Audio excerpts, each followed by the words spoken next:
on peut le faire ensemble. OK. OK? Vas-y. OK, on commence. OK. Na na na na na na na na na na na na na na na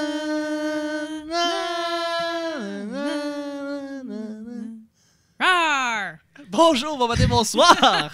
Bienvenue à Flixation, cette émission où on parle de nouveautés Netflix, séries télé, sorties films, cinéma, web-séries... Sauf du Fabienne Larouche. Sauf du Fabienne Larouche, exactement. Je m'appelle Chuck, je suis votre animateur et je suis le co-animateur en fait. Je suis avec ma co-animatrice Laurie. Hello! Bonjour! Bonjour! Laurie, édition de juillet, cet épisode. Yep! On time this time! On time this time, exactement. On l'a enregistré à temps. Donc, est-ce que... On va commencer. Qu'est-ce que tu as fait? Qu'est-ce que tu as vu au mois de juin? Tes films, coup de cœur, tes séries télé. Qu'est-ce que tu as aimé? Oui, ben écoute, finalement, ça a l'air d'être une espèce de running patente, mais je suis tout le temps en train de dire que je travaille beaucoup et que j'ai pas le temps de voir grand-chose. C'est vrai, ça. Un jour, ça va changer. Vous allez voir en décembre, c'est que je vais en avoir des affaires à dire. Là. Le mois de décembre, l'épisode va durer 5 heures. Ça va être... Décembre, janvier, février, mars, là. Des gros épisodes. Vous allez en avoir du contenu. Les mois d'été sont un petit peu plus baisses, mais en hiver, premier. Tu sais qu'on a le temps l'hiver. On a le temps. Moi, généralement, j'ai rattrapé mes séries que j'avais pas le temps d'écouter. Fait que j'ai écouté Big Bang Theory, les 2 dernières saisons, la 7 puis la 8. OK. Qu'est-ce que j'ai écouté d'autre? J'ai commencé une petite série qui s'appelle Switch at Birth sur Netflix. C'est D'accord. comme un Gilmore Girls, mais mélangé avec le film des sœurs Olsen, là, où est-ce qu'ils se font échanger là, sur le camp, là, puis Écoute, ils se lancent des Sloppy Joe. Là. Ils ont sorti 17 films à chaque année. Ouais, J'arrive pas à me qu'il y avait 4 ans jusqu'à comme 12 ans. Trappe par an ou quelque chose de même, là, en tout cas. Ah, OK. The Parent Trap. Oui, c'est ça. Avec Lindsay Lohan. Ah, non, pas celle-là. Celle-là, mais en version des jumelles Olsen. Des jumelles Olsen, OK. En tout cas, bref, Switch at Birth, tu filmes un peu ça à la Gilmore Girls. Là, c'est l'histoire de 2 filles qui se font Switch at Birth, mais il y en a une là-dedans qui est sourde. Fait que là, c'est une émission que tu peux écouter en sourd, que tu peux regarder en fait en sourd et muet. C'est très cool. J'ai commencé à apprendre. Là, on le voit pas, là, mais ça ici, OK. ça veut dire sont les toilettes. Wow! Fait que tu apprends le langage des signes comme ça. En même temps. Wow! Donc... J'ai commencé à écouter ça pour les filles qui écoutent. Je pense même pas qu'il y a des filles qui écoutent notre podcast, mais... Non, mais s'il y en a, on les salue. S'il y en a, on les salue. Puis Switch at Birth. Puis je m'excuse pour tous les gars qui entendent tout le temps mes critiques parce que moi, je parle pour les filles. Oui. Non. Switch at Birth, c'est très bon. Puis Big Bang Theory, la saison 8, c'est vraiment pas bon. C'est vraiment pas bon, t'as pas aimé ça? Non, Sheldon, il change. Il change, ouais. Non, Sheldon, il change. Je donnerai pas de spoil, là, mais... Non, mais OK, il change. Il commence à avoir des émotions. C'est pas normal. Puis, c'est pas normal. Puis il vient vraiment cocky. Tu sais, au début, dans les premières saisons, il est juste by the book. Il n'y a pas de convention sociale. Il comprend pas comment que ça fonctionne. Il devient mean par le fait qu'il connaît pas ça. Okay. Mais dans les dernières saisons, il est vraiment cocky. Il est arrogant. Très, très menteur. Ouais, vraiment. Puis c'est juste tannant. T'es comme, OK, chaque fois que tu dis quelque chose, tu te vantes, c'est pas bon. OK. Voilà. Okay. Donc, c'était 2 séries. T'as pas regardé des films en juin? Quelque chose que t'as écouté? Movie 43! Qu'on parlait, moi, pis Chuck, tantôt, qui a complètement détesté. Moi, j'ai tellement aimé. C'est un love or hate, là, mais c'est vraiment adore ou déteste de manière viscérale ce film. Mais même si je suis la seule comme au monde à aimer ce film-là, je maintiens que je l'aime. C'est ridicule parce que, tu sais, on regardait tout à l'heure la distribution du film, puis je pensais que c'était juste un réalisateur qui avait réalisé tous les sketchs. Non, c'est 10 réalisateurs qui ont réalisé comme les 10 sketchs. Tous les sketchs. Puis là-dedans, t'as comme Elizabeth Banks, Brett Ratner, puis fucking James Gunn qui a réalisé Guardians of the Galaxy, tu sais. Fait que je trouve ça bien bizarre que des réalisateurs des fois réputés, ils se mettent à réaliser des sketchs. Je pense qu'ils se sont juste fait du fun. Tu sais, il y a des films pour des causes comme Femmes, Women qui a été faites, où est-ce que c'est les 8 stars connues, qui ont fait des films pour eux autres, puis c'est pour une cause. Là, je me dis qu'ils ont juste décidé, je sais pas, pour le scrotum de tous les gens, de faire ça. C'est le premier sketch aussi qui apparaît dans le film, je pense. Oui. Avec Kate Winslet et Hugh Jackman. Oui. Puis je pense que... Je sais pas, c'est une ode à rien. Là. C'est une ode à rien, ouais. Moi, je sais pas, c'est tellement... Mais il n'y a pas d'histoire. Il n'y a pas d'histoire, de faire comme un lien ou faire genre, il y a un 3e degré. Non, c'est ça. Pris qu'il n'y en a pas. C'est ça. Puis moi, j'aurais tellement aimé... C'est des jokes de caca, là. C'est ça, c'est des jokes littéralement de caca. Et oui. J'étais sûr que j'aurais aimé ça. Et j'ai pas quand même trippé sur les sketchs en soi. J'ai trouvé pas drôle. Mais sais, c'est ça. J'avais pas totalement compris Team America au premier. Fait que si je l'avais réécouté, j'ai dit, wow, OK, c'est brillant.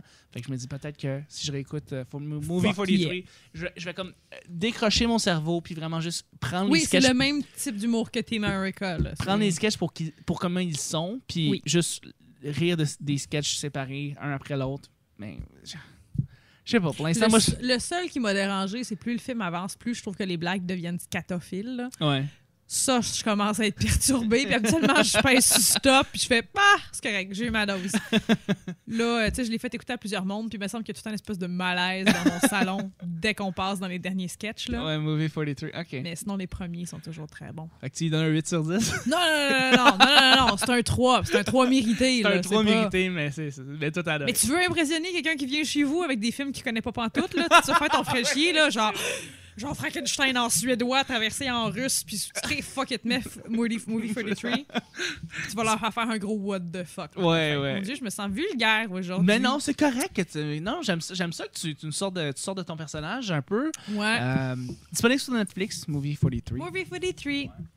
Et toi, Chuck? Moi, j'ai vu plein d'affaires en mois de juin. J'ai commencé avec Jurassic World, que j'ai bien aimé. Il faut vraiment se dire que c'est vraiment pour ceux qui aiment Jurassic World, qui aiment Jurassic Park. Ils vont aimer Jurassic World, dans le fond. Y a-t-il des dinosaures qui meurent?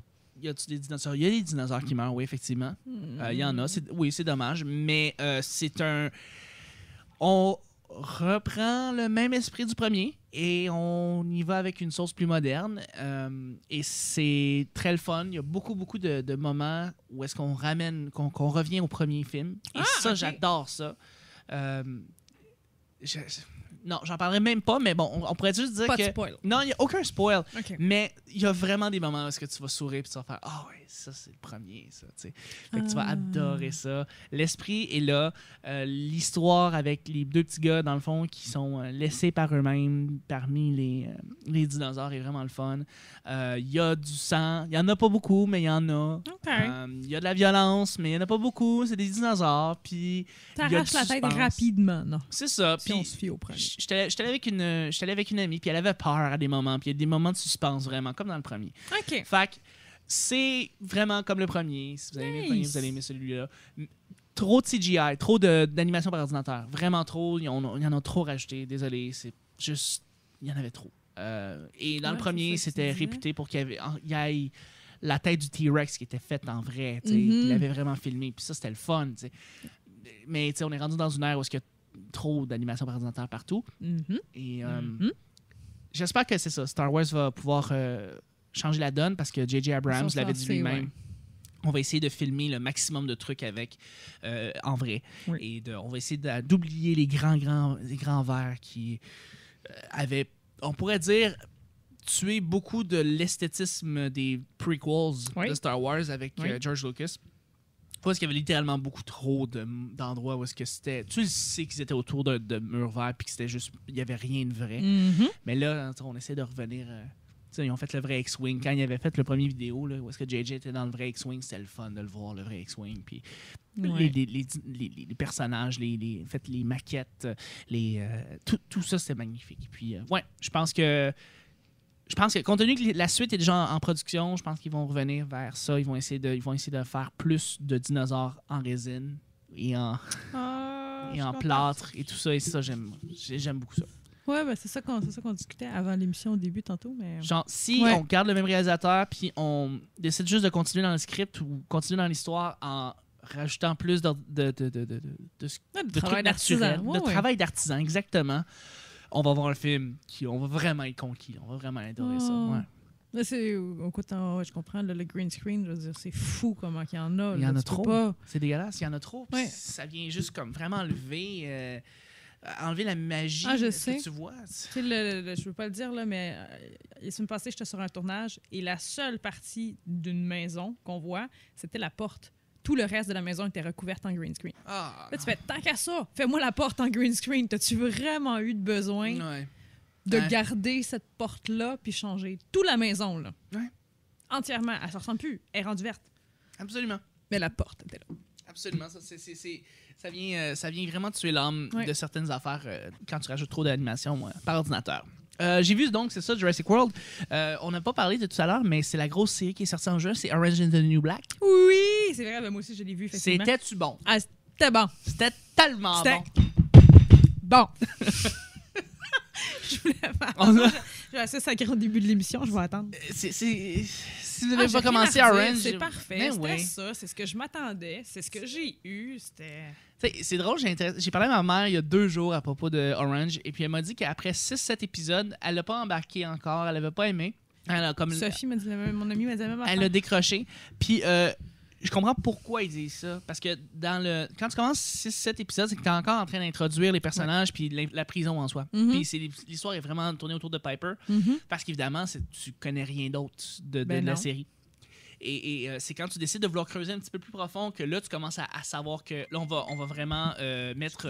En creusant un petit peu plus profond, que tu vas te mettre à connaître chacune des détenus et qu'est-ce qu'ils ont fait et qu'est-ce qu'ils vont faire et leur évolution de personnage. Énormément dans la dernière saison, justement. Contrairement à Breaking Bad, où est-ce que tu vas attendre peut-être 1 ou 2 saisons avant de vraiment t'accoutumer, c'est vraiment plus que 6-7 épisodes. C'est peut-être on va attendre... je sais pas, 13, 14, puis là, tu vas commencer à voir plus les personnages, puis oui, tu vas embarquer. Et là, dans la 2e et le 3e épisode, la 3e saison, c'est ce qu'on suit chacune des détenus et on est accroché à cause de ces détenus-là. C'est pour ça que la série est forte. C'est vraiment la force de chacun de ces personnages-là, tu sais. Donc... Ça, j'ai vraiment aimé. Ma sœur, qui voit dessus, a un œil complètement différent sur la plupart des choses qu'elle écoute avec moi. Ouais. Elle a dit qu'elle n'a pas aimé la saison 3. Mais je comprends son point de vue. Elle a dit justement qu'elle trouvait que Piper était rapide sur ses décisions puis que c'est pas expliqué pourquoi qu'elle change souvent d'idée ou qu'elle change des revirements de situation avec Piper puis sa vie. Puis elle trouvait que c'était pas expliqué. Moi, au contraire, j'ai aimé qu'on l'explique pas. J'ai aimé qu'on fasse « Ah ouais, elle-même, elle. » On sort cette facette d'elle sans expliquer un contexte derrière. On fait, absolument. Okay. Moi, en tout cas, c'est une des affaires que j'ai vraiment aimé dans la saison. Piper, on la pensait la connaître et finalement, on la connaît pas. On la connaît pas du tout. Il y a une nouvelle facette d'elle qui ressort et la saison 3 beaucoup plus drôle que les 2 autres saisons. Oui. Je sais pas si tu as remarqué. Vraiment. Saison 1, saison 2, ce qui est intéressant, c'est que je m'amusais à dire qu'on ne sait pas si c'est un drame ou une comédie. Dans le saison 1 ou saison 2. Saison 3, on sait que c'est une comédie avec des moments dramatiques intenses. Donc, c'est vraiment une comédie à prime abord. Et ensuite... ça va ensuite voir des petits moments plus dramatiques. Laurie, tu es en train de vérifier les personnages, je pense, de Orange. Tu cherches qui exactement? Tu cherches Ruby Rose. Ruby Rose, révélation. Révélation de la saison. Colin. C'est une femme qui est belle. Oh mais mon Dieu! Oh mon Dieu, elle turn on les filles comme les gars. Tout le monde, non, elle turn on tout le monde. C'est un phénomène, cette femme-là. Elle est littéralement... magnifique. Elle est vraiment magnifique. C'est ça que j'essayais de voir parce que je sais, ça me chicote depuis tantôt. Je l'ai vue avant. Je sais que c'est un mannequin, mais elle a fait autre chose. Puis là, ça me dérange.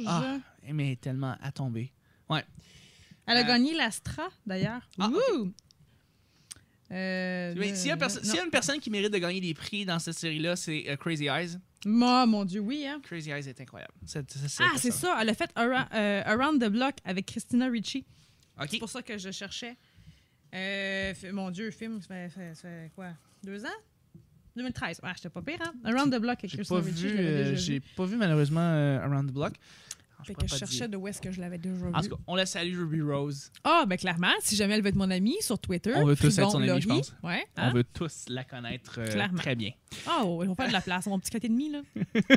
J'ai commencé aussi des séries sur Netflix. J'ai commencé Happy Endings avec Alicia Kunberg. Je l'avais résumé très, très simplement. C'est comme si Friends avait évolué 20 ans plus tard. Donc, 3 gars, 3 filles, des couples, une personne gay, personne afro-américaine, et puis vivent toutes dans leur amitié, dans leur excentricité. Ils sont excentriques, sont complètement sortis de nulle part, sont drôles. Les répliques sont cinglantes. Des fois, ils vont tellement vite. C'est des répliques tranchantes. J'adore ça. Alors, j'ai écouté 6 épisodes d'une shot. J'ai vraiment juste adoré ça. Et je veux que je continue à écouter ça. Avoue que tu aimerais ça avoir des amis pour pouvoir répliquer comme ça avec eux autres. Absolument. Avec des répliques aussi rapides comme ça, avec une vivacité d'esprit. J'aimerais tellement ça, pouvoir répliquer comme ça, mais avec cet humour américain-là, vraiment particulier. J'aime ça. Ce que j'ai remarqué, par contre, c'est qu'on dirait que chaque épisode est une comédie romantique en soi. Oui. l'ambiance, l'emballage, les répliques, comment les personnages sont, où est-ce qu'ils habitent, où est-ce qu'ils évoluent, c'est une comédie romantique. Chaque épisode est une nouvelle comédie romantique. Donc, oui, c'est ça, mais ça vient pas... c'est pas venu me perturber. Non, ça va s'accentuer vers la finale. Tu penses qu'il y a 3 saisons, si je me trompe pas? Je pourrais pas te le dire. Je suis plus sûre, là, mais je me souviens que la dernière saison, moi et mon copain, on était comme, OK, là. Mais là... j'ai regardé avec une copine qui aime bien... J'allais avec une amie qui n'écoute pas les comédies romantiques habituellement et elle a adoré. Elle a trouvé ça très, très drôle. Donc, oui, absolument recommandé. C'est très bon. Je vais continuer à écouter ça. Ça va être ton préalable, ton pre-apps à Scrubs, qui est maintenant aussi sur Netflix. Parce que tu m'avais dit Scrubs, c'est bon. Puis, elle avait dit... justement, cette amie-là m'avait dit que c'était aussi... il y avait beaucoup de community aussi là-dedans. Oui, énormément. Donc, Community, How I Met Your Mother, Scrubs, Happy Ending, je mets tout dans le même... Tout dans le même cercle, OK. Sinon, j'ai vu les 2 premiers épisodes de Jericho. Parce que, oui, j'ai eu des amis, en fait, j'ai suivi il y a quelques années, il y a quelqu'un qui dit qu'il a adoré Jericho parce que les acteurs sont moyens, les répliques sont cheesy, les actions sont très, très clichés, mais le scénario est vraiment fort. Fait que ça ressort de tout ça et tu veux vraiment suivre la suite, tu veux continuer à savoir qu'est-ce qui va se passer. Donc, tout ne marche pas autour de ce scénario-là qui marche. Oui. Donc, tu veux continuer à l'écouter, veux pas. Alors, tu vas voir, là, c'est une série de revirements de situation. Là. Okay. C'est que ça. Là. Ben, c'est ça. Moi, j'ai vu des holy! Ça me prend l'autre épisode, je peux pas aller me coucher. C'est ça. Tout le temps. C'est ça. Je me suis surpris, tu sais, premier épisode, deuxième épisode, à rire des répliques, à quel point c'était cliché, puis à trouver ça tellement cheesy, puis je suis comme, mais je vais le continuer parce que je vais le suivre pareil. Oui. Fait que c'est ça, Jericho aussi. C'est clairement ça. C'est comme si CSI Miami rencontrait Flash Forward. Ah! OK, fait que les cliffhangers de Flash Forward, le gros côté sci-fi, le gros côté genre, oh mon Dieu, avec les répliques de CSI Miami. De Regardons le soleil avec une paire de lunettes. Là. Avec Caruso. Ouais. C'est clairement ça. Et puis, juste pour terminer, j'ai écouté... en fait, non, tu vois, ça, je vais en parler dans les critiques. On va pouvoir embarquer, en fait, tout de suite dans les critiques. Je pense que les critiques vont être un petit peu plus courtes cette fois-ci. Cette semaine. On va y aller vraiment plus en surface. Laurie, t'es allé voir Grace and Frankie, qui était cette série de Netflix Originals. Oui, que j'avais parlé dans 1 ou 2 épisodes, je me souviens plus, qui était arrivé sur Netflix. Puis ça a été un petit peu long avant que je l'écoute, mais je l'ai écouté. Oui. Et j'ai vraiment aimé ça. D'accord. Excusez, je plaçais mon micro. Rotten, il donne pas un gros pourcent. Tu sais, ça a été voté 50% sur Rotten. Par contre, vois-tu, le audience score est à 84%. Okay. Fait que tu vois que c'est quand même... Puis compte tenu qu'on est un podcast du peuple, on se fie à l'audience score. Oui, exactement. On s'en fout des critiques. On s'en fout des critiques.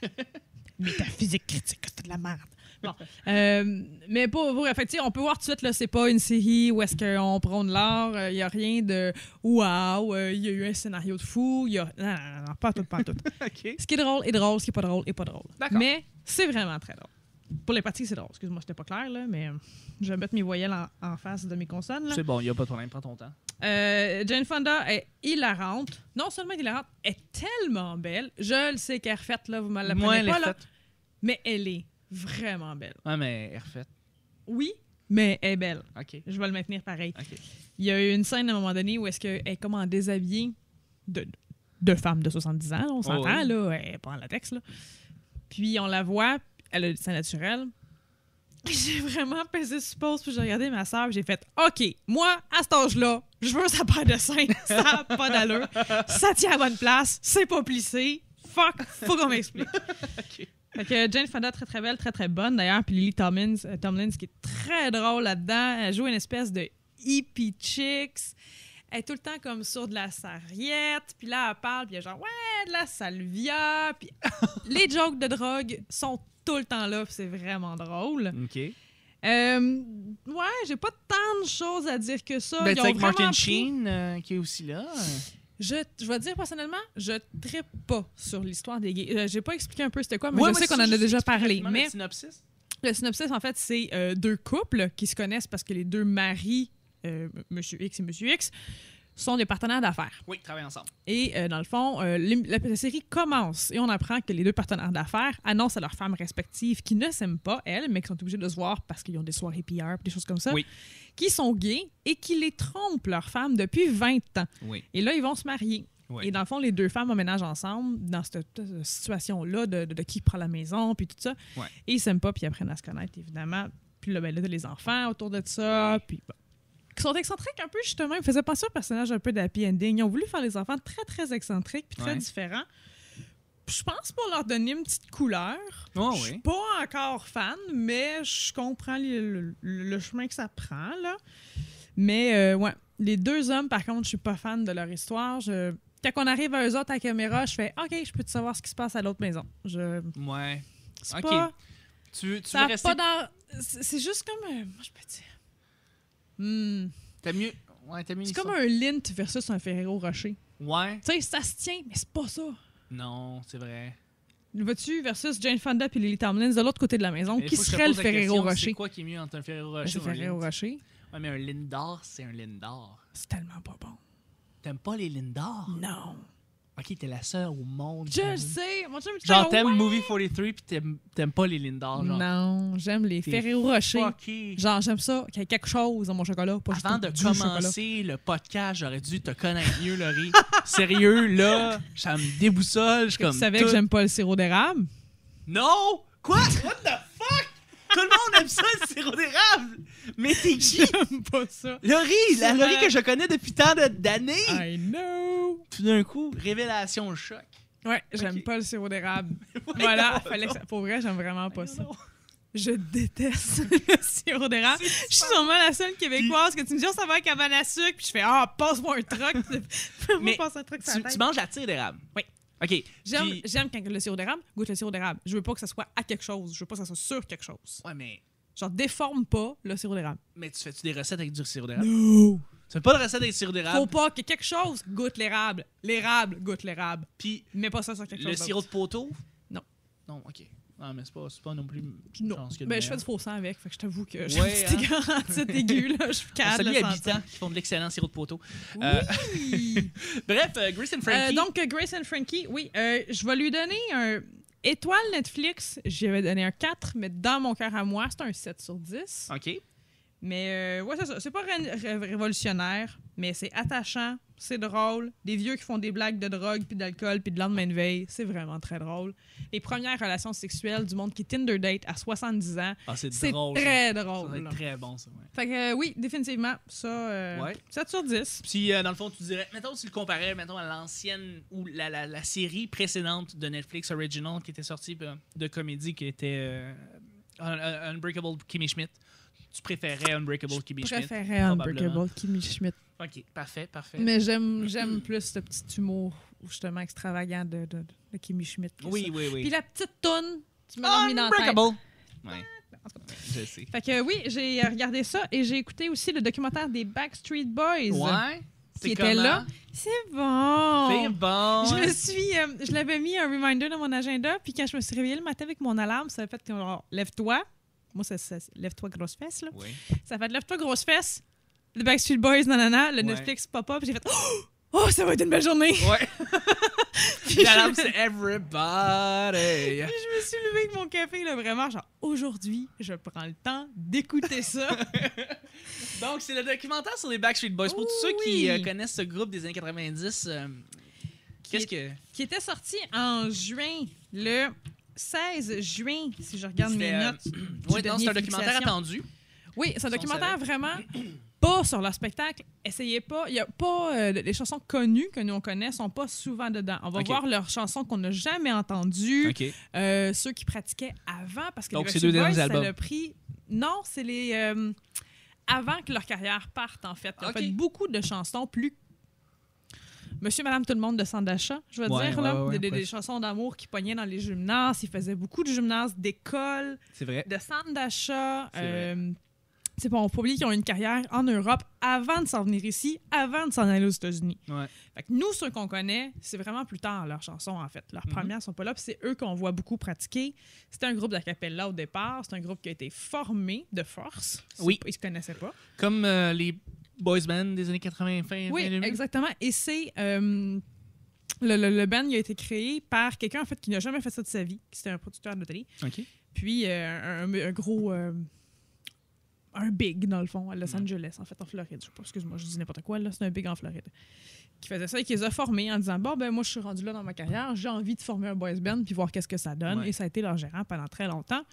On va voir les hauts et les bas de, justement, les gérants. Il y a eu des fraudes qui s'est faites. Ils se sont fait avoir une couple de fois. Ils ont fait confiance à des gens qu'il fallait pas. Il y a eu des problèmes avec des fans. Il y a eu plein de choses. Et j'aime qu'on voit vraiment un côté plus introspectif. On ne suit pas la carrière bonbon que nous, on a connue. Puis on y arrive seulement à la fin du documentaire. Puis à la limite, là, j'ai pesé sur pause de manière faisant comme crime. Moi qui pensais faire des « Ah, il est tellement bon! Ah, c'est ma toune! » J'ai pas eu encore à le faire. Puis ça faisait comme 1 heure que je l'écoutais. Wow! Mais tu dois être accroché, par contre, parce que, tu sais, c'est une histoire qu'on est tous intéressés de savoir. Fans et non-fans vont aimer ça. Parce que, justement, c'est pas bonbon fan. Ceux qui n'ont pas vu les Backstreet Boys ou ne connaissent pas les Backstreet Boys... vont triper, puis d'après moi, ils vont découvrir une partie des Backstreet Boys que nous, fans, on n'a jamais connue. Je veux dire, c'est vraiment pas... Mais ce que je veux dire, c'est est-ce qu'il faut connaître beaucoup de trucs relayant les Backstreet Boys pour aimer ce documentaire-là? Pas du tout. Parce qu'à la limite, tu peux juste parler d'un documentaire à propos... des salopettes, t'es correct. OK, donc c'est vraiment juste ça. On les introduit bien. Non, c'est vraiment... On voit leur début, et la manière qui fonctionne, le documentaire, c'est qu'il y a une production qu'ils ont pris à part pour leur comeback, en fait, le spectacle qu'ils ont fait là, 3 ans, 4 avec ans. New Kids? Non, ils ont fait... je suis allée le voir en plus, Colin, je peux même pas dire c'est quand. J'étais avec Mélanie, ça finit 2 ans. 3 ans. Ouais. Ils ont fait un comeback à Montréal. Ils en ont fait une tournée mondiale, en fait. Là. Mais avec New Kids? Non, tout seul. OK, mais New Kids, c'est il y a 5 ans? New Kids, c'est il y a 5 ans. Il y a 5 ça. ans, Ils ont voilà. fait leur tournée à eux autres ici. Et c'est le documentaire qui suivait juste avant, quand la décision de cette tournée-là s'est prise. D'accord. Et ils reprennent et ils font aller revivre leur enfance, leur début. On voit vraiment leur maison quand ils étaient jeunes, quand ils ont décidé de prendre la décision d'être dans cette band-là. Nick, faut pas l'oublier, il avait 11 ans là, quand ça s'est fait. Là. Ses parents, c'est jeune. Là. Wow, Nick avait jeune. 11 ans, puis Kevin avait 18 ans. Fait que tu vois quand même, tu sais, Kevin, sa carrière, il était en âge de prendre des décisions, mais Nick, pas prendre toutes, là. C'est ses parents qui l'ont pris pour lui, ça veut dire, là. Ouais. Tu sais, je veux dire, puis il explique vraiment qu'il a pris ce choix-là, puis que les parents ont fait « OK, c'est ça que tu veux faire? Ben, let's go, on va te suivre. Ouais. » À 11 ans, quand nous, on tripe encore Tamagotchi, là, je veux dire. Ouais. Puis les autres sont partis, puis vois-tu, quand que Nick a eu à peu près 16 ans, c'est là qu'il a été connu ici. Puis quand ils ont été connus ici, on voit vraiment là, leur ascension jusqu'à les États-Unis, qu'on les connaît. On les connaît. Très bon. C'est un petit peu long, mais très bon. Grace and Frankie, tu as donné un 7 sur 10 de cœur, mais un 4 sur 10 en termes de juste la série. Le documentaire, toi, tu lui donnes combien? Je vais lui donner un 5, qui est comme un milieu. Wow! C'est pas beaucoup? Non. Ben, c'est un documentaire sur les Backstreet Boys. Là. Je veux dire, ça révolutionnera pas le monde. Non, mais c'est quoi? C'est la qualité du documentaire qui est pas bonne? Non, mais je te dis, moi, j'ai pas eu assez pour moi de côté fan. Moi, je voulais faire c'est ma toune. Je voulais les voir pratiquer leur chorégraphie. Je voulais les voir. J'ai pas vu ça. À la plage, j'ai vu Nick sur un petit coin de table avec une petite angle de caméra, genre, he looks lonely. Repenser à son passé puis voir des faux flashbacks de remake. Là. OK. Mais ça explique très bien. Ouais. Mais non, je donne un 5 pareil. OK, un 5, mais t'as aimé. Oui, parce que, oui. C'est les Backstreet Boys. OK, bon, c'est ça. Je suis pleine de contradictions. Non, mais c'est pas grave. Regarde, c'est bon, t'expliques bien au moins pourquoi tu lui donnes un 5, fait que c'est tout ce qui compte. Pour ce qui est de moi, j'ai deux films, 2 trucs que je vais te recommander. En fait, deux critiques. On va commencer par Terminator. Oui. Genesis. Pi. C'est correct. Pas plus? Écoute, c'est correct. C'est un film...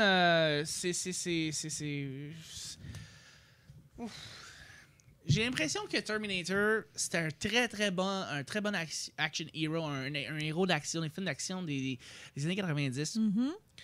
J'ai l'impression que quand on l'a modernisé, le Terminator, dans les années 2000, j'ai l'impression que le temps ne suivait pas avec le héros en soi.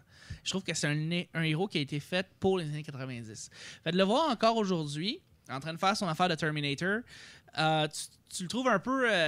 tu trouves pas qu'il rentre bien dans la temporalité, puis dans le futur, puis dans le passé, parce que là, il joue beaucoup avec le voyage dans le temps. Et je pense qu'au fil du temps... C'est un thème qui est comme vraiment trop exploité ces temps-ci, ça. Il me semble que c'est juste ça. Ouais, voyage dans le temps, ouais. Ça marche beaucoup. Flashback. Le dernier X-Men avec Days of Future Past, c'était ça. Tu penses c'est composé. Ouais. C'est juste des films... Ouais, c'est vrai, on revient beaucoup dans le temps. Tu sais, c'est cool d'être nostalgique. Jurassic World. Et je pense qu'ils se sont dit comme, hey, les prequels, on commence à en faire trop. On va faire des prequels en même temps que de faire un avancement dans le futur en même temps qu'un présent. C'est ça. C'est juste un petit... C'est un film d'action. C'est avec... Bon, je vais donner une critique, là, OK? Oui. Avec Arnold Schwarzenegger, il est de retour. Il est le Guardian. Il doit sauver, en fait, Sarah Connor, qui se fait poursuivre par son propre fils, John Connor. Son propre fils qui... On le voit dans Balance, on révèle rien, là, mais est pas un robot, mais en fait une entité qui peut se régénérer, un peu comme le policier dans le deuxième Terminator, qui est une espèce de glu métallique, en fait. Mais justement, c'est un peu comme ça dans le deuxième Terminator. D'ailleurs, on fait beaucoup de flashbacks au deuxième Terminator dans ce film-là. On revient souvent avec l'aspect glauque. La première heure du film se passe totalement dans le noir. Je révèle rien là, présentement. Ça passe pas mal dans le noir, puis c'est le jeu de chat et souris qu'on voit dans le deuxième Terminator, on dirait, quasiment. Et c'est intéressant. On a des acteurs, Emilia Clarke qui joue Sarah Connor est intéressante, elle fait son rôle de mère, mais on a beaucoup de clichés encore pour ce qui est des répliques. C'est le film peut-être qui est le plus drôle que j'ai vu des Terminator, où est-ce qu'on a vraiment des bons moments où est-ce qu'on a Arnold qui fait son Terminator et qui joue en robot, et c'est intéressant de le voir. Il fait des petites répliques et des petits clins d'œil qui est intéressant. On a aussi Kyle Reese qui est dans le fond celui qui va être avec Sarah Connor pendant tout le film et qui dans lui est dans le fond là pour protéger Sarah. Et bon, mais c'est ça, dans le fond, les deux vont travailler ensemble pour essayer Les deux doivent essayer de survivre, dans le fond, à John Connor qui les poursuit et essaie de leur expliquer que Genesis, qui est dans le titre, n'est pas quelque chose qui est harmful, qui est mauvais pour eux. Donc, voilà. Okay. On y va avec les thèmes des nuages. Ça m'a fait un peu chier, dans le fond. Tous les films de science-fiction, maintenant, de ce temps-ci, on parle beaucoup de nuages. Dans l'Avengers 2, quand ils ont essayé quand il y a des personnages qui sont créés, il y a beaucoup de nuages de l'Internet qui revient là-dedans. Et ça devient un peu redondant, je trouve. Bref, Terminator Genesis, c'est pour ceux qui ont aimé Terminator en général, qui ont aimé l'action, qui ont aimé Arnold et qui veulent plus de Terminator. Les scènes d'action sont intéressantes. L'histoire est très ordinaire selon moi, mais ça reste du pareil au même. C'est beaucoup meilleur. Je mélange les mots que Terminator Salvation. Définitivement, qui était avec Kristen Bell, qui était, d'après moi, très horrible. Mais ça revient. Puis il est meilleur que le troisième aussi. Le troisième avait beaucoup trop de scènes d'action tout le temps partout. C'était même pas le fun d'écouter ça. Donc voilà. Il est bon. Et ça s'arrête là. Et voilà. Combien? Je vais lui donner un 6.5 sur 10. C'est un bon film d'action. Si vous êtes un fan de Terminator, allez le voir définitivement. Si vous n'êtes pas un fan de Terminator, vous pouvez le skipper. Pour vrai. OK. Sinon, deuxième truc que j'ai regardé, en fait, c'est un petit documentaire qui s'appelle Atari Game Over, qui est un petit documentaire sur la carrière, pas la carrière, mais l'histoire d'Atari. Atari, qui est cette compagnie mythique du jeu vidéo qui a commencé, en fait, la tendance des jeux vidéo à la maison. Et des consoles qui sont à l'intérieur de la maison, là, après les arcades. Ça va tourner autour d'une histoire, d'une légende urbaine, la plus grande légende urbaine qui a jamais existé, que je le fais ici en parenthèse, le pire jeu vidéo de tous les temps, qui est E.T. pour Atari, aurait été enseveli dans un site d'enfouissement de déchets. Et ça fait 30 ans de ça. Et dans le fond, quand il l'avait enfoui il y a 30 ans, c'était l'espèce de moment fatidique où est-ce qu'on savait qu'Atari allait être voué à sa perte et allait mourir. Et là, ce qu'on voulait savoir, dans le fond, c'est est-ce que ces cartouches-là de E.T. sont bel et bien dans ce site d'enfouissement, parce qu'on n'a jamais eu de preuves pour l'instant. Il n'y a jamais rien eu qui a été très tangible. Donc, ce documentaire-là fait, dans le fond, le parallèle de l'histoire d'Atari au cours des années, l'histoire du jeu vidéo E.T. en soi et de son créateur, en fait, qui est Howard Scott Warshaw, qui, lui, est un des plus grands créateurs de jeux pour Atari dans le temps et qui avait un temps très limité pour faire un jeu qui était basé sur le film E.T. Et ça a donné ce que ça a donné, c'est-à-dire un jeu qui était quasiment injouable. Juste pas intéressant. Et les cartouches ont été, par millions, ils ont été retournés à Atari. Et dans le fond, on explique cette histoire-là et en même temps, on suit le processus on a des camions qui vont essayer de creuser pour aller chercher ces cartouches-là. Donc, est-ce qu'ils vont trouver les cartouches? Est-ce qu'ils vont pas les trouver? C'est juste un petit documentaire intéressant. C'est pour les gens qui aiment les jeux vidéo, qui aiment l'histoire des jeux vidéo. Moi, je suis un crack. J'adore l'histoire des jeux vidéo. J'aime connaître les gens qui sont derrière la PlayStation que j'ai à côté de moi. J'aime ça, voir les gens qui étaient dans les années 70, dans les années 60, puis ils commençaient à créer quelque chose. Puis, tu sais, après ça, t'as un Nintendo qui est apparu, tu sais, puis t'as Mario. Mais avant ça, t'avais une histoire, puis ça, c'est... Et voilà. C'est cool d'Atari, c'est que aussi, t'as le créateur d'Atari, Nolan Bushnell, qui explique un peu sa compagnie. Puis, Howard Scott Warshaw, qui a créé E.T., lui... est là pendant tout le long du film. Et lui, il n'y a rien à se plaindre. Il n'y a rien à se reprocher, vraiment. T'sais, on dit que lui, c'est le pire créateur, mais c'est pas lui le pire créateur. Pas du tout. Lui, il est allé avec le temps qu'on lui a donné pour faire ce jeu vidéo-là. Et lui, tout ce qu'il veut, c'est voir si cette légende urbaine-là est vraie. Et si parce qu'il ne sait pas, lui non plus, ce qui est arrivé à ses cartouches. Non, il ne sait pas. Puis il veut savoir si les cartouches de E.T. ont été enfouies pour vrai. Donc, tu suis cette évolution-là. Et c'est intéressant, tu as plein de caméos de gens qui sont connus plus ou moins dans le domaine geek. T'en as un qui... T'as Ernest Cline qui, lui, a écrit un livre qui s'appelle Ready Player One, qui est un livre très connu pour les geeks de jeux vidéo. Et lui aussi, il veut aller à ce site d'enfouissement-là pour voir si c'est vrai. Donc, il arrive, il y a sa DeLorean. Il y a une DeLorean, lui, là, puis il part avec sa DeLorean pour aller voir ça. C'est intéressant. C'est pas un documentaire qui est extravagant ou très, très intéressant. Intéressant. La manière comment le documentaire est fait, j'ai pas beaucoup aimé. Je trouvais que c'était pas un documentaire qui était un documentaire... Moi, les documentaires, j'aime ça quand il y a le côté humain qu'on sort beaucoup de ça. Et quand on y va vraiment juste sur la surface de l'idée, sur la création d'Atari, et qu'on y va juste avec des faits ou juste avec des informations qui n'ont pas rapport nécessairement avec comment une personne se sentait quand ça s'est passé, ça devient moins intéressant selon moi. Okay. C'est pas totalement ça, c'est juste, on voit par exemple Howard Scott Warshaw qui rentre dans le building d'Atari, qui rentre dans la cour d'Atari, puis ça faisait des décennies qu'il n'était pas allé. Donc là, il se sent vraiment très émotionnel, il se met à raconter comment c'était. Puis ça, c'est intéressant. Mais, je sais pas, le back and forth entre le site d'enfouissement et puis l'histoire d'Atari n'est pas assez bien ficelé d'après moi pour qu'on puisse trouver que c'est un documentaire qui était vraiment fort. C'est réalisé par Zach Penn, qui est un geek en soi, mais lui, il a écrit des films, il a écrit les Avengers. Tu sais, il a écrit... Il a écrit The Incredible Hulk. Il a écrit pour Marvel. Il y a des X-Men 2. Il l'avait écrit. Il va écrire pour le prochain Karate Kid, le Transformers 5, Pacific Rim 2. C'est un geek en soi. Et il a voulu faire ce documentaire-là. Le documentaire a été très intéressant. Il a été produit par Xbox, par Microsoft. C'est eux qui ont payé pour qu'on puisse faire ce documentaire-là. C'est une belle initiative de Xbox.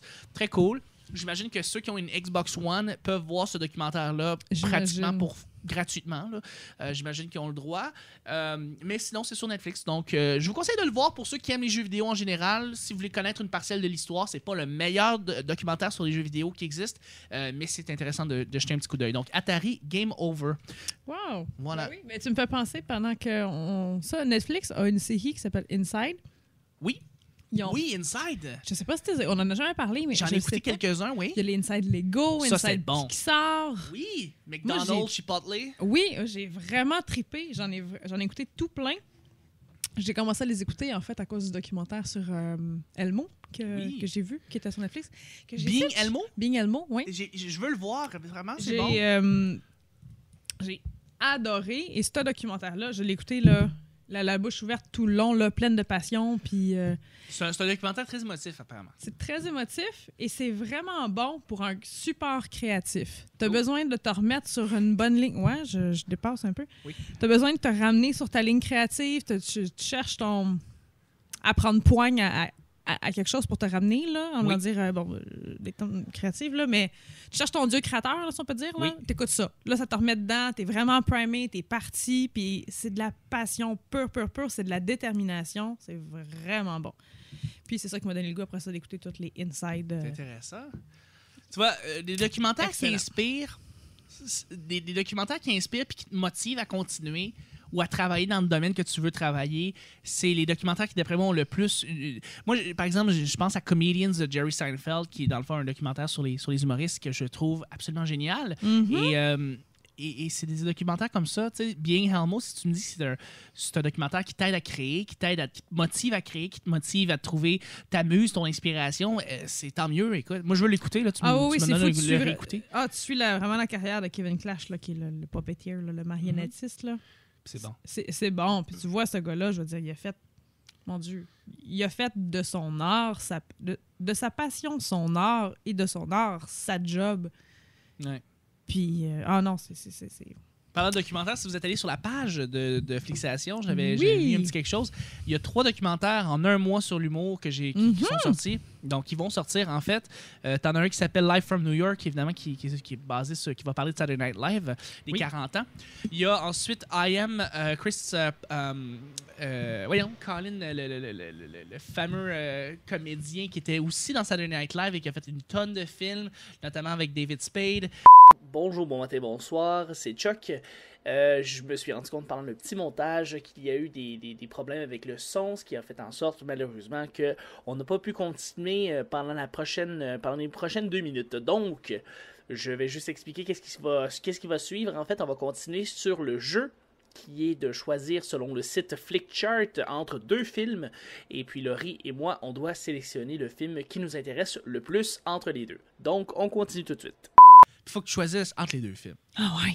C'est juste ça. J'ai le choix de quoi puis quoi? Aladdin et Jackie Brown. Qu'est-ce que tu choisis? Aladdin. Moi aussi, je vais prendre Aladdin. Je vais t'avouer. C'est pas le meilleur de Tarantino, même si les films de Tarantino sont tous exceptionnels. Moi, je pense que c'est pas le meilleur. Vraiment. Non, puis Aladdin, c'est Aladdin. Là, je veux dire, Aladdin, c'est Aladdin. Oh, c'est intéressant. Pan's Labyrinth, le labyrinthe de Pan. Oui. Ou The Simpsons Movie. OK. Donc, le labyrinthe de Pan. Oui, je prendrais le labyrinthe de Pan. Je dois t'avouer que je l'ai aimé, moi, le film des Simpsons. Je l'ai trouvé très intéressant. Je l'ai vu une fois au cinéma. Je l'ai aimé, mais je le réécouterais pas. C'est tellement le film le plus oubliable qui ait jamais existé, le film des Simpsons. C'est 3 épisodes des Simpsons, un après l'autre. C'est pas compliqué, c'est ça, vraiment ça. C'est un épisode d'1h30 avec 3 histoires dedans. Vraiment. Oh, très, très, très, très intéressant. 2 films de Kubrick. OK. Full Metal Jacket, 1987, contre 2001, Odyssée de l'espace, 1968. Les 2 sont tellement exceptionnels. Je vais y aller pour le sentiment, pour les motifs. J'écoutais Full Metal Jacket avec mon père. Okay. Pour ça. Pour ça. Mais je pense que je suis contente d'avoir vécu ça pour pouvoir choisir ça, parce que je pense pas que j'aurais pu choisir. Moi, je pense qu'il y a rarement un film aussi fascinant que 2001, Odyssée de l'espace. Puis je pense qu'à cause de ça, je dois le prendre. D'accord. Mais Full Metal Jacket, c'est comme un point, puis ils sont comme égales dans notre cœur. Ils sont pas mal égales là-dedans. Mais tu sais, en même temps, Full Metal Jacket, c'est comme pas mal le film ultime de guerre qui existe. Avec peut-être puis la Saving Private Ryan. Est complètement folle. Incroyable. Attends. Entre Platoon puis Saving Private Ryan, tu choisirais quoi? Platoon, moi aussi. Mais je souligne que Platoon est la première apparition télévisuelle de Johnny Depp. C'est vrai, hein? Mm-hmm. Pas télévisuel. Non, mais dans le cinématique. Oui, c'est vrai. Il joue un traducteur dans ce film-là. Oui. Ouais. Ça prend comme 2 minutes 32 puis il meurt. Oui, exactement. Tu le vois juste comme très, très rapidement. OK, très intéressant. Très intéressant. Le 6e sens. OK. De Shyamalan, comme un de ses bons films. Là. Ils sont tous bons. Non, pas tous bons. Le 6e sens 99 contre le premier Mission Impossible. Avec voyons, Colin, le premier Mission Impossible. Le premier Mission Impossible. Que j'ai adoré, moi. En fait, plus qu'adoré. Je trouvais que c'est tellement un bon thriller. Mais bon, je dis rien. Le 6e sens pour moi. 6e sens? Oui. OK. Moi, je sais pas. Moi, j'étais flabbergassée en écoutant ce film-là dans le temps. Je m'en souviens, j'en parlais pendant comme je sais pas combien de temps dans le cours d'école. Mais c'est ce que Mission Impossible, le réalisateur, je trouve que la réalisation de Mission Impossible, le premier, était follement bonne. Ah, je suis tout à fait d'accord.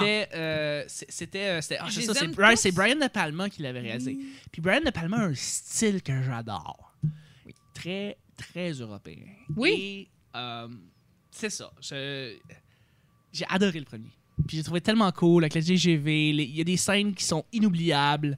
Je veux dire, la scène dans l'espèce de centre de contrôle où est-ce qu'il est attaché, puis il doit essayer de pas tomber, puis il balance. La goutte va-tu tomber? tomber? C'est tellement une scène incroyable. Ça, le TGV avec d'accord. à la fin l'hélice qui arrive juste pour lui toucher la gorge, puis tout explose. Est-ce que tu choisis Mission Impossible? Non, je choisis Sixième Sens. Bon. Parce que Sixième Sens, c'est comme le thriller ultime. I See Dead People, c'est incroyable. Oui, c'est Dead People. Très intéressant. OK, Beauty and the Beast, 1991, contre Dodgeball, 2004. Beauty and the Beast. Ouais. OK. Ouais, Beauty and the Beast. Je vais te dire, par contre, que Dodgeball, mais j'adore. le pire, oui, c'est ça. J'adore Je Dodgeball. ris, parce que je suis comme, ah! Faut que tu l'enlèves, tu sais. J'aimerais, oui, je suis comme, non, je veux le garder. OK, ben regarde, ce qui est intéressant du site, c'est que tu peux, par exemple, enlever un film comparativement à un autre. Fait on va enlever Beauty and the Beast, qu'on va dire qu'on l'a pas vu. Non. Puis on va compétitionner les Dodgeball à d'autres choses. Okay? Oui. Dodgeball contre Terminator le premier. Dodgeball. Dodgeball? Mais là, je vais dire Terminator parce que c'est comme trop épique, mais. Non, c'est je l'ai donné Dodgeball, fait que moi je donne Dodgeball. Dodgeball, ok. Des bandanas anti-sueur pis des moustaches. C'est Dodgeball. Voilà. The Matrix Reloaded contre Good Will Hunting. Le deuxième Matrix. Ouais. Où est-ce que tu vois tous les agents Smith qui tournent autour de Neo contre je sais que Good je l'ai Will vu, Hunting. mais je suis pas capable de me rappeler qu'est-ce que j'ai pensé. Les trois matrices ont été bons. Le 2 me et le 3 ont souviens du été premier, comme passables. Mais je pense que je vais aller avec Good Will Hunting. c'est ça, je vais y aller aussi avec Good Will Hunting. Juste parce que je peux pas me rappeler exactement c'est pas qu'est-ce qui va dans le 2, qu'est-ce qui est dans le 3, Ben qu'est-ce oui, qui est c'est ça pas plus grave Matrix. que ça. Ensuite.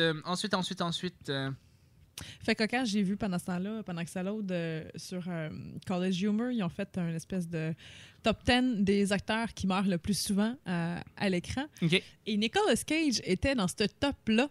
Il est mort 19 fois Wow! dans ses films.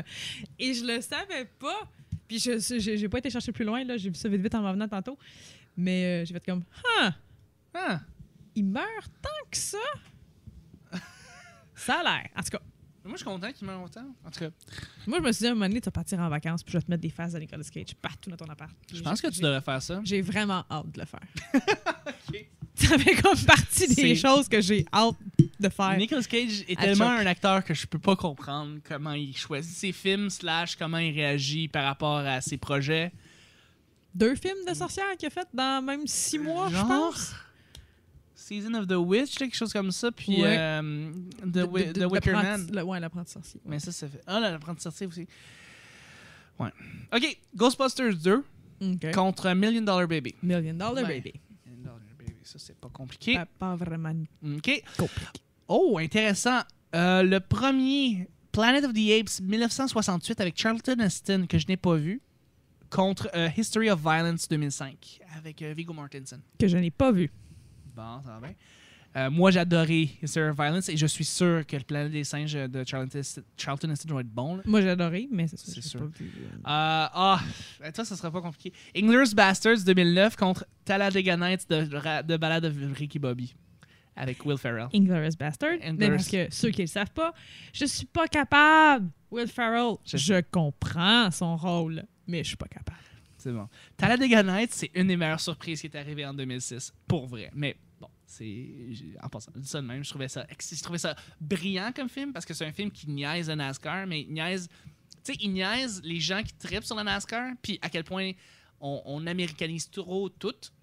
Puis c'est vraiment une pastiche de la société américaine, Ricky Bobby. Genre, tu le regardes, puis tu fais comme, il y a plus que c'est pas nécessairement beaucoup de jokes de pète, nécessairement. En plus, c'est surprenant à quel point c'est brillant qu'est-ce qu'ils disent dans ces films-là. Mais c'est vrai que du point de vue extérieur, ça n'a pas l'air de ça. C'est vraiment un bon film. Mais oui, je prendrais Inglourious aussi.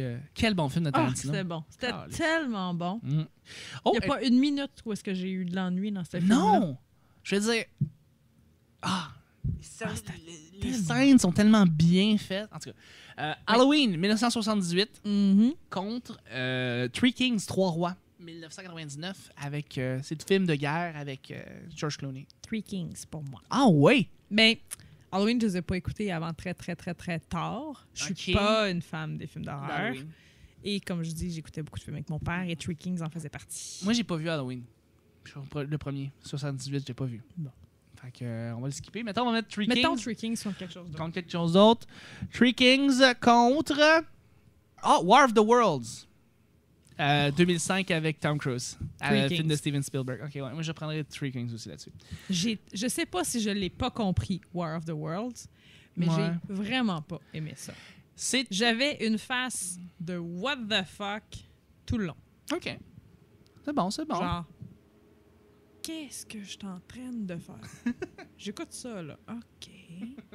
Est-ce qu'il y a un double sens que je comprends pas? Tu sais, là, cette espèce de petit sentiment de tu fais comme, je peux pas croire que je dois être la seule. Je l'ai pas compris, là. Je dois pas... Ça dure 2 heures, ça, là. War of the Worlds, j'ai pas compris de deuxième sens profond, whatever. J'ai pas vu l'original, War of the Worlds. Non, moi non plus. J'ai pas lu le livre. Non plus. Fait que je l'ai pris pour ce que c'était, c'est-à-dire une espèce de montagne russe de Tom Cruise qui court contre, qui essaie de s'enfuir en fait de ces monstres-là. Puis je dois t'avouer, j'ai pas trouvé ça déplaisant cette poursuite-là, avec Dakota Fanning aussi qui est là-dedans. Oui. Et la petite fille. Ouais, qui joue la petite fille. Et c'est correct. J'ai trouvé ça intéressant. Comme l'action, je dois t'avouer qu'il y avait des moments de tension que j'ai vraiment été comme, ils vont-tu s'en sortir? Mais sinon, je trouve ça correct. J'ai plus aimé la version avec l'iPod géant dans les Scary Movie. C'était quoi ça? C'était Disaster Movie? C'était pas Scary Movie? Non, j'ai pas écouté Disaster Movie. Non, c'est pas dans les Scary Movies. C'est un film comme un Scary Movie, mais c'est... je pense que ça s'appelle Disaster Movie. Peut-être. Bref, dernier avant qu'on y va avec un petit top. Oui! Nacha Lori, Vanilla Sky. Ouh. 2001, pas la version originale. Non. La version espagnole, pas la version espagnole, la version avec Tom Cruise. Contre Le Village, 2004, M. Night Shyamalan. Ah! Puis là, on en a parlé la dernière fois, puis Vanilla Sky, je l'adore. Je l'ai réécouté en plus la semaine passée. C'est vraiment un bon film, Vanilla Sky. Moi, c'est... On va prendre 3 heures, je serais pas capable de choisir. Moi, je prends Vanilla Sky. Je serais pas capable. J'aime les films généralement. Je suis vraiment pas capable. On en a parlé du Village, on en a parlé la dernière fois. J'ai bien de la misère. Puis Vanilla Sky, c'est Vanilla Sky. J'aime les films de Cameron Crowe. J'aime les films. C'est des comédies romantiques qui peuvent être bien écrites et brillantes et ils te prennent pas pour un cave et ça peut être le fun. Jerry Maguire, c'était bon. Aloha, c'était horrible, mais... J'ai pas vu. C'est sorti récemment, là, puis j'étais comme, c'est Cameron Crowe, ça va être bon. Non. Mais Vanilla Sky, c'est considéré comme un thriller psychologique, là. Celui, mais... Oui, c'est pas... C'est pas un film romantique. C'est pas un film romantique. On va continuer, ma chère Laurie, avec un petit top. Oui, un petit top rapide. Tu vas juste me choisir entre, par exemple... Faudrait que j'explique aussi Taste of Cinema. Taste of Cinema, c'est un site qu'on aime beaucoup, qui contient des tops qui ont été faits par des utilisateurs. Donc, évidemment, c'est des tops préférentiels. C'est des gens qui ont fait ces tops-là. C'est pas le top ultime, mais c'est intéressant. C'est des avis. C'est des avis. C'est intéressant de pouvoir en parler, de voir des tops venant d'autres gens qui font des tops de toutes sortes d'affaires sur des films. Donc, tu choisis entre les 10 films essentiels... Non, excuse-moi. On va y aller tu choisis entre Méthode d'acteur ou James Bond. Méthode d'acteur, parce que je n'ai pas vu tous les James Bond. OK, parfait, intéressant. Je pourrais pas... Oui, excellent. Donc, le top que tu vas entendre, c'est le top 10 des films de ce centenaire. Donc, on parle de 2000, les années 2000. Oui, qui contient des méthodes d'acteurs mémorables qu'on va se rappeler. OK. Numéro 10, intéressant, Old Boy. La version originale, là. OK. L'as-tu vu? Non. OK. T'as vu la version la version américaine avec... Oui. OK, tu connais l'histoire. Oui. OK. L'acteur qui joue la version originale, je sais pas si c'est japonaise ou c'est chinoise ou coréenne. Je pense que c'est coréenne. Il joue toute une performance dans ce film-là. Il joue un homme qui a été enfermé pendant 15 ans, si je me rappelle bien. Et c'est 16 ans, c'est quelque chose comme ça. Et wow, tu le vois totalement transformé. Et je pense que c'est vraiment un bon film à regarder. Sud-coréen. Sud-coréen, voilà. Film de 2003. Voilà. Numéro 9. Monster. Oh mon Dieu, oui. Avec Charlize Theron, Dieu, Christina Ricci, absolument. Une méthode d'acteur, d'actrice vraiment inoubliable. Là, ils se sont métamorphosés, en fait, pour ce rôle-là. Absolument. 2003. Numéro 8. The Last King of Scotland. As-tu vu ça? Avec Forest Whitaker. Très, très, très, très bon film aussi. Que justement, Whitaker donne une performance qui est vraiment inoubliable. Là. J'ai adoré cette histoire-là et ce film-là sur cet homme-là. Numéro 7. Ça, c'est vraiment intéressant. I'm Still Here. Le film avec Joaquin Phoenix. Où est-ce qu'il parle de son comeback? Où est-ce qu'il était un rapper? Puis il nous a tous floués. Je suis désolé, mais j'ai vraiment cru quand il a dit qu'elle allait quitter l'histoire, le monde du cinéma, qu'elle allait quitter pour vrai. Quand il avait dit qu'elle allait commencer à faire une carrière de chanteur rap, je l'ai comme cru à un moment donné. Genre, je m'en foutais à un moment donné. Et là, il est sorti I'm Still Here. Et là, tu comprends que finalement, c'était tout une joke pendant comme 3 ans, puis il nous a tous eu, je pense. Je pense que oui, non. Il nous a tous joué. C'est vrai que c'est vrai. Donc, oui, c'est une méthode d'acteur mémorable, absolument. Numéro 6, The Reader, Kate Winslet. Oh mon Dieu, oui. Kate Winslet, The Reader. Oui. Tu peux absolument rien dire. Je fuck off dire. Je le regarde avec des gros yeux. Je peux rien dire. Mais oui, The Reader, si vous l'avez pas vu, allez le voir, tabarnak, c'est bon. Il est sur Netflix, allez le voir. Allez le voir, vraiment bon film. Ah, c'est bon. Je pense que la nomination aux Oscars aussi d'ailleurs était là. C'était nominé, oui. Numéro 5, Nymphomaniac. Je l'ai pas vu encore. Je l'ai pas vu encore. Il est dans ma liste, ça fait super longtemps. Moi aussi. C'est le genre de film qu'il faut que je regarde. Oui, je le sais. Oui. C'est plus que de la porn, comme ça laisse présager. C'est apparemment l'histoire de Charlotte Gainsbourg qui a un problème, un vrai problème. Qui essaie de s'en sortir. Il paraît que c'est complètement bouleversant, c'est renversant, Absolument. c'est flabbergastant, c'est tous les synonymes. Là. Ouais. Mais oui, il est dans ma liste, je l'ai pas vu encore. Numéro 4, The Machinist. Avec Kristen Bell. Oui! J'ai pas vu The Machinist. C'est très bon. Tant qu'il a perdu super beaucoup de poids pour ce film-là. Il a fallu, je sais plus combien de livres qu'il a fallu qu'il perde, oui. Mais oui, ça a été long en plus comme transformation. Là. J'avais pensé, quand ils ont dit Machinist, quand j'ai vu la liste, j'avais pensé à The Fighter. Mark Wahlberg qui est gonflé à bloc. Et Kristen Bell qui a perdu énormément de poids parce qu'il jouait un drug addict, là, un accro de la drogue. Un accro? Ça aussi, c'est des acteurs. C'est vrai. Mais il y en a beaucoup quand même qui vont faire ça. Mais c'est vrai que sur The Machinist, parce que ça a été un long processus de perte de poids. Ouais. Sans perte d'énergie. Puis c'était un long tournage compliqué. Non, c'est ça. Numéro 3, The Pianist. d'Adrien Brody. Le film de Polanski. Oui, c'était bon ça. Ouais, définitivement. Oui. J'ai vu le making-of, j'ai vu tout de ce film-là. J'ai adoré ce film-là. C'est dans mes... C'est fou. Il a vraiment fait l'immersion totale. Il appelle ça du méthode d'acting, actor studio. Oui, comme dans l'Actor Studio. Hein. Vraiment, où est-ce que tu t'immerges dans ton personnage et tu deviens ce personnage-là, autant dans ta vie personnelle que dans ta carrière. Pour pouvoir... The Joker, c'est ça qu'il a fait, en fait. Joker, oui, c'est isolé dans un appartement à Brooklyn. Adrien Brody. C'est méthode actor studio. Il a coupé le téléphone, il a coupé l'électricité. Et c'est la méthode qui souvent a des résultats les plus impressionnants.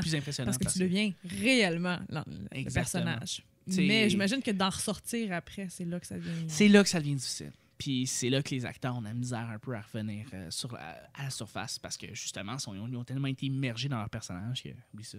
Oui. Numéro 2, The Dark Knight. On parle évidemment de Heath Ledger. On en parle justement. Voilà, exactement. Ah oui. Et numéro 1, absolument, Lincoln, avec Daniel Day-Lewis qui joue le président des États-Unis, Lincoln de Steven Spielberg. Oui! Quel rôle incroyable qu'il a joué. Tout à fait. Par contre, je vais t'avouer quelque chose, j'aurais mis le pianiste en premier et j'aurais mis Lincoln troisième parce que je trouve que Adrien Brody... j'ai jamais vu quelqu'un jouer comme ça, ever. Donc, j'aurais mis le pianiste en premier. Mais c'est mon choix personnel. J'avais mis des petites préférences personnelles qu'on aurait pu mettre, des petites affaires. No Country for Old Men, Javier Bardem, qui joue cet homme qui fait tellement peur et il fait juste jouer ça et tu te demandes où est-ce qu'il est parti. Il est tellement Il donne un suspense incroyable, un ton à ce film-là. C'est ce film pour lui, c'est son film. J'avais pensé à Andy Serkis, que je trouve qu'on oublie, mais ce gars-là, il fait beaucoup de CG. Lui, il fait du motion capture. Lui, il se promène, il se promène avec des suits verts, avec des petites boules, puis il fait des singes. Il a fait les Rise of the Planet of the Apes. Il joue Caesar. Wow! Et il fait Gollum dans Lord of the Rings. Je suis désolé, là, mais c'est parce que ça, tu mets ça dans les techniques d'acteurs. Il est tellement dans son personnage parce que, oui, tu le vois. Tu vois pas sa face. C'est par ordinateur, mais je trouve que c'est une performance qu'il faut le mentionner. Puis, tout à fait. Andy Serkis, je l'adore, ce gars-là. On l'a vu dans le dernier Avengers. Il est drôle, il est le fun, et c'est ça. C'est un geek aussi. Fait que, ouais, Andy Serkis, je le mettrais. Et le dernier, j'aurais mis The Grinch, Jim Carrey. Ouais. Moi, ouais. Tu sais, c'est vraiment... Oublie le film, pense juste à comment il s'est transformé en grincheux pour faire ce qu'il faisait. Je pense que, ouais, c'est mémorable. Ouais. Personnellement, je trouve pas qu'il est allé si loin que ça. Il y avait énormément de Jim Carrey dans le Grinch, mais... Ouais. Mais oui, il y a sa petite place. Mais je suis moins d'accord. Toi, t'as quelqu'un en tête que tu te dis « Ah oui, ça, c'est... » tellement un rôle incroyable que... Ben, tu me prends un peu sur le fait, non, mais... je me demande juste ça de même, si tu en avais un en tête qui te venait rapidement, là, mais... Vite comme ça, non, honnêtement, non. Okay. Faut que j'y prenne 2 petites secondes, puis j'y pense, fait que... OK, c'est bon. Non. Ma chère Laurie. J'aurais aimé ça t'en dire un. Puis là, je suis comme, j'étais pas prête! Ma chère Laurie. C'est pas vrai. Benedict Cumberbatch dans Imitation Game. Moi, je vais y mettre un petit... une petite affaire. Parce que moi, je le suis dans la série Sherlock depuis longtemps. Mais Red Mayer a donné une meilleure performance pour The Theory of Everything. Excuse-moi. Oui, là, oui. Red Mayer a donné la performance de l'année dernière pour ouais. Oui, j'avais pas pensé à The Theory of Everything parce parce que tu m'as pris sur le fait. Ouais, mais Cumberbatch dans Imitation Game, il était très bon. T'as raison, il était excellent dans son personnage. Et The Imitation Game est un des meilleurs films biographiques que j'ai vu. J'ai jamais sorti. Il est tellement bon, tellement le fun. Mais précédé par The Theory of Everything. Puis je suis entièrement d'accord là-dessus. Je suis tombée en amour. Red Mayer qui fait Stephen Hawking et tu comprends pas comment il réussit à faire ça. Là. Je l'ai revu d'ailleurs dans le petit film sci-fi poche là, avec lui qui porte le collier là, dans The End of the World. Là. The World's End. Channing Tatum? Channing Tatum, puis film. Jupiter's Ascension. Je l'ai pas vu, c'est pour ça. Des Wachowski. Complètement nul. Je suis désolée. C'est complètement nul. Je suis une fan de ces petits films-là d'adolescents de sci-fi avec des petits costumes en lycra. J'aime vraiment ça. Moi et mon copain, on était comme on s'en fout de ce que le monde dit. Nous, on va aimer ça. Check bien ça. Puis les deux, on a fini. On a fait c'est qu'on vient de perdre 2 heures de notre temps. Là. Il y a rien qui est bon là-dedans. Mais il joue dedans. Il fait un personnage. C'est vrai. Et j'ai fait petit loup. Qu'est-ce que t'as fait là? J'étais comme, t'as pas besoin de retravailler si vite que ça. Ouais. Choisis ton prochain rôle. Mais dans The Theory of Everything, il m'a charmé. Beaucoup. Parfait. Laurie, oui. C'est dans les sorties. Oui. On achève le show. Je sais qu'on est en train de défoncer présentement. Je sais que là, on se posait d'une heure, mais là, on vous en donne un petit peu plus, les amis. C'est pour s'excuser pour la longue sortie de l'autre d'avant. C'est ça, c'est exactement. On s'excuse. Ouais. Oui, Netflix en juillet qui est pas si gras que ça. Je vais dire, il n'y a pas tant de grosses sorties que ça. Énormément de populaires, en fait, qui sort. Oui. Donc, on y va avec les Iron Man, Mm-hmm. Hunger Games le 1 qui est sorti le 1er juillet, Hunger Games le 2 qui sort le 24 juillet. Donc, ils sortent back-à-back. Ils sortent ça back-à-back, je trouve ça intéressant. On y va avec Oblivion, avec Tom Cruise. Tu sais, c'est ça, on a vraiment beaucoup de gros blockbusters comme ça qui vont sortir. On a par contre le film d'animation The Book of Life de Guillermo del Toro. Ça, je voulais le voir l'année dernière, je l'ai manqué. Excellent, j'ai trippé.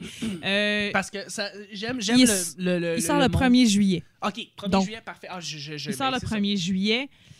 Top Gun, The Goonies, Beverly Hills Cops, Starsky and Hutch, Blow. On ressort des classiques, là. Ça, c'est bien le fun. Ouais. Bon, pour les petites filles, Step Up, Step Up 2, Step Up 3D, Step Up passé composé. Fait qu'ils sont tous en chunk. Les Step Up sont tous sortis. Je trouve ça intéressant que Netflix fait ça. Ouais, vraiment. 5 juillet, Men of Steel qui sort. Toujours très bon.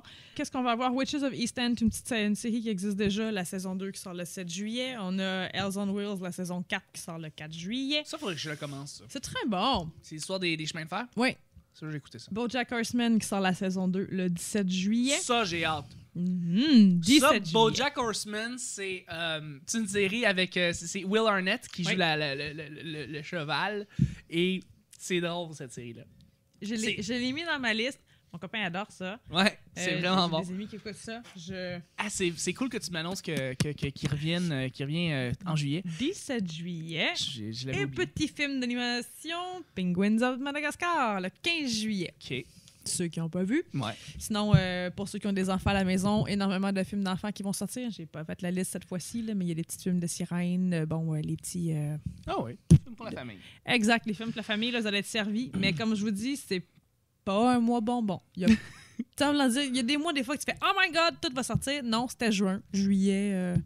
Ben, je pense qu'à l'instar de Netflix, parce qu'il n'y a pas grande sortie, je peux dire qu'au cinéma, par contre, il y a énormément de sorties qui se passent en juillet. On avait dit en 2015 que c'était l'année des films, et juillet vient nous le prouver parce qu'il y a beaucoup de grosses sorties. Je vais commencer avec des films peut-être un peu moins connus, juste pour le bénéfice des auditeurs. Dope, qui va sortir le vendredi, le 3 juillet, qui est dans le fond une comédie avec un ado qui vit encore dans les années 90, mais avec une réalité des années 2000, et qui essaie de survivre à Los Angeles, qui est dans un des quartiers les plus chauds de Los Angeles, et dans le fond, qui est un jeune homme brillant, mais c'est ça, il doit dealer avec les gangs autour de lui. Tout ça, apparemment, c'est très, très bon. Ça a l'air très bon. Donc, Dope, je vais l'écouter. Le bruit des arbres, qui est un film québécois avec Roy Dupuis, qui va sortir le 3 juillet. Donc, qui est, dans le fond, la réalité d'une petite ville très, très reculée, qui se spécialise, en fait, dans le bois, puis dans la coupe de bois. La coupe de bois, exactement. Puis c'est l'histoire d'un garçon puis de son père qui essaie de vivre dans cette réalité-là. Le garçon, lui, il veut sortir, veut s'en aller. Puis son père, Roy Dupuis, veut juste lui inculquer qu'est-ce qui se passe. Puis il veut lui inculquer sa fierté qu'il boit puis ce qu'il connaît, dans le fond, de ça. Puis c'est ça. Il y a Amy. J'ai tellement hâte. Qui sort le 3 juillet aussi. C'est demain, ça. C'est comme demain. Ça. Fait que ceux qui l'écoutent, on va l'avoir vu. On l'a vu, on va vous donner vos impressions pour l'édition de août. C'est pas compliqué. Mais Amy, absolument, c'est le documentaire sur Amy Winehouse. C'est par l'équipe qui a fait Senna, donc c'est sûr, ça va être bon. Oh non, ça va être complètement fou. Les critiques sont déjà sorties, sont très, très, très bonnes envers Amy, et j'ai hâte d'écouter ça. J'ai hâte de voir c'est quoi l'histoire de sa vie, de cette jeune femme très fragile qui est morte, malheureusement. Le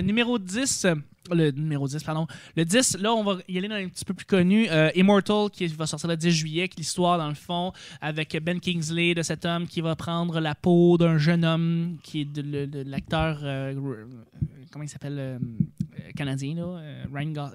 Pas Ryan Gosling. C'est Gosling! Non, Van Wilder, là. Voyons. Greenland. Oui.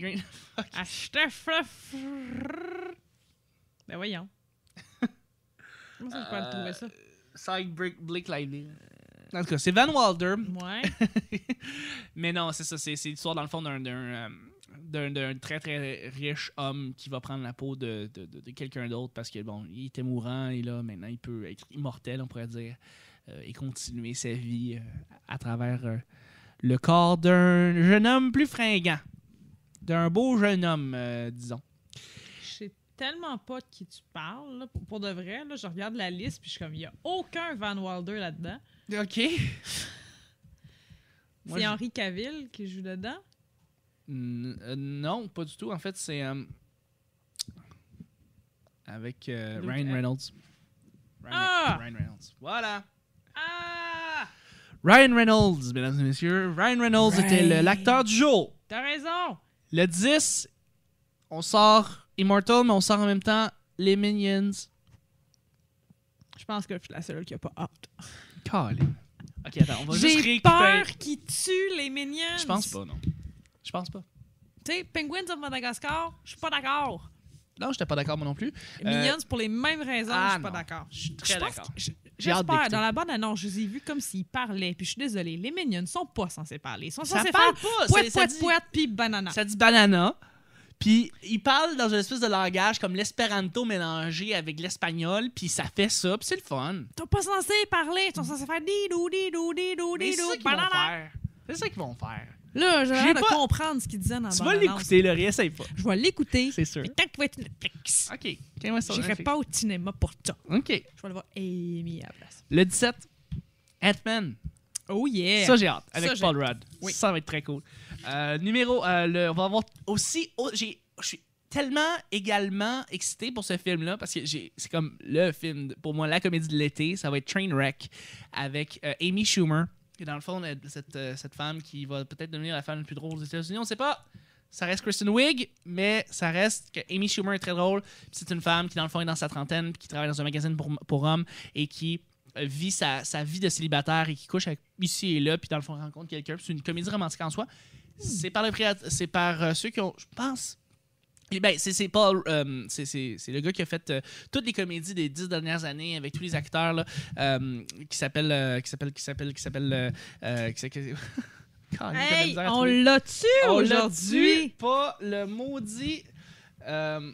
Oui, exactement.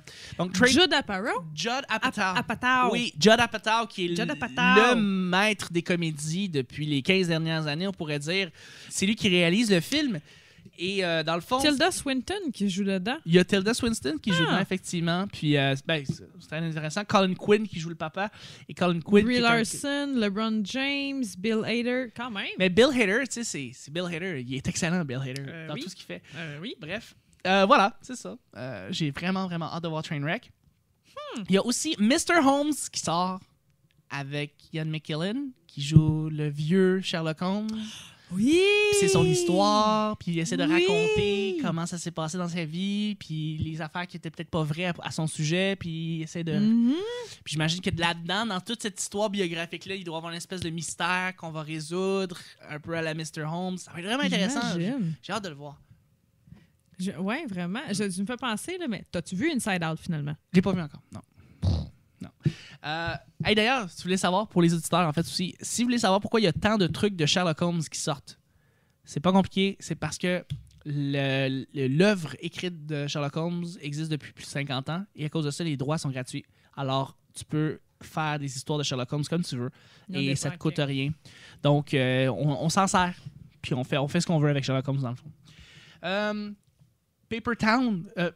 Paper Town qui est sorti, l'histoire des deux ados, là, dans le fond. Oui, exactement, qui vont sortir. Ou une comédie d'ados. Le 24 juillet, Pixels.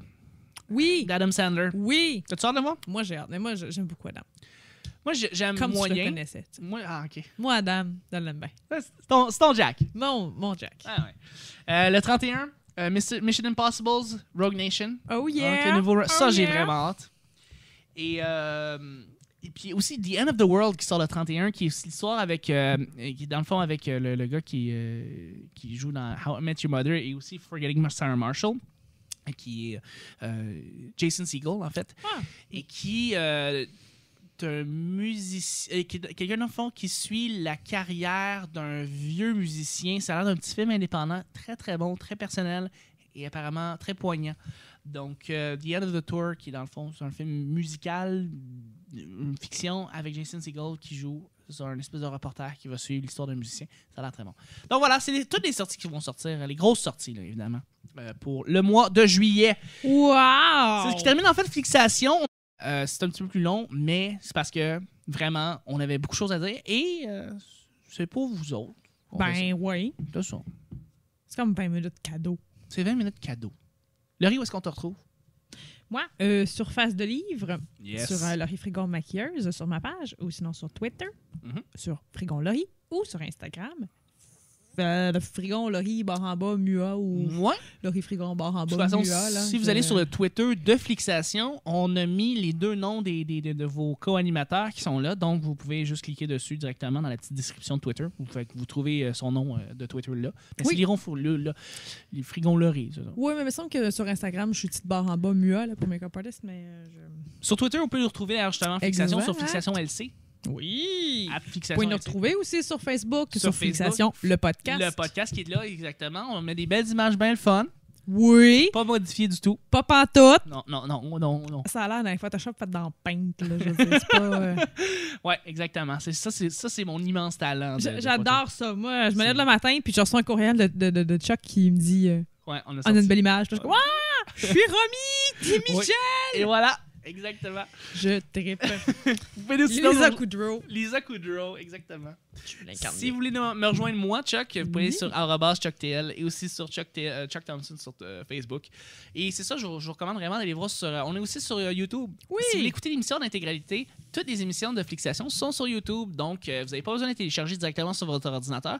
Vous pouvez aller être à la job, puis aller sur YouTube, puis écouter le show. On le met au complet. On fait ça, nous autres. On fait ça de même. On est bien fin. Tu sais, si on marche dans la rue et vous nous voyez, on aime ça avoir de la bouffe gratis. Ah, ouais, de la bouffe, de l'argent, des demandes en mariage. Je suis vraiment mal à l'aise. On voit dans la rue et qu'on fait genre, c'est Chuck! Je suis vraiment mal à l'aise. OK. Mais non, mais pour vrai, merci beaucoup tout le monde de nous écouter. C'est très, très le fun. Ça fait chaud au cœur. Et puis, voilà, on se rejoint en fait pour la prochaine édition, l'édition de août. On va essayer de faire ça là, dans les 3 prochaines semaines pour vous sortir ça. Oui, en fait, on va la faire d'avance. D'avance, oui, parce que toi, tu t'en vas en voyage, évidemment. Barcelone! Yes! Parce qu'à moins que j'écoute des films d'Espagne et que je vous ramène ça, là, mais la langue catalane, je la maîtrise pas encore. Donc, moi, j'ai écouté Vicky et Christina à Barcelone, puis je vais assumer que tout ce qui se passe dans le film, tu le fais.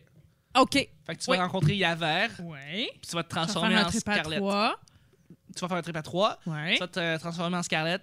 Clairement. Puis il y a Woody Allen qui va venir une fois de temps en temps dire OK, là, la prochaine scène, tu fais ça. Incarne ton personnage. Incarne ton personnage. Sois dedans. Sois. Écoute ton Dieu créateur. OK, merci tout le monde. Bye bye!